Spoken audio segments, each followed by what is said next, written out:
Сәлем достар, бүгін біз сіздермен құрамында 3 қана заттан жасалатын печенье дайындаймыз. Ең бірінші ыдысқа май саламыз.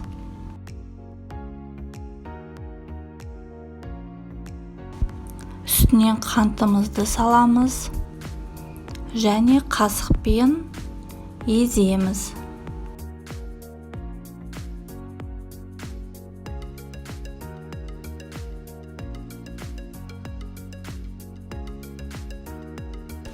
Жақсылап езіп болғаннан кейін үстіне біртіндеп шетінен ұнымызды салып, жақсылап араластырамыз.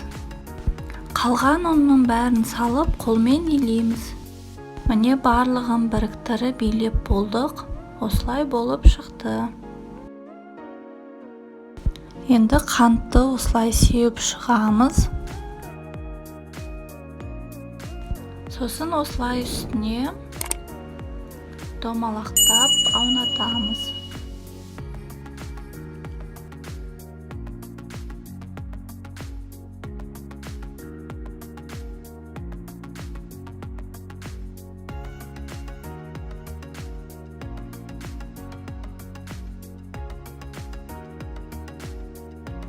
Барлық жеріне қантты жағып болғаннан кейін осылай кесіп шығамыз.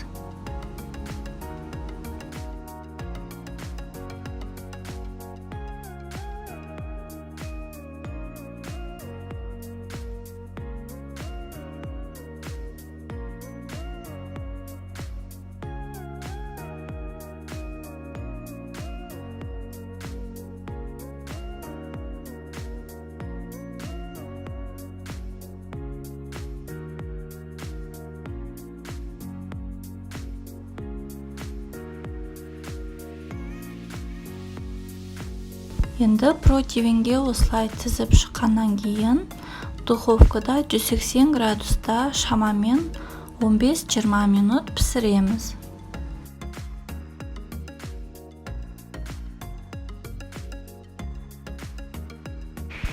Міне біздің печеньямыз дайын болды.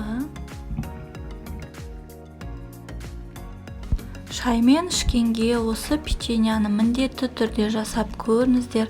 Дәмі өте керемет болып шығады, әрі оңай, тез жасалады.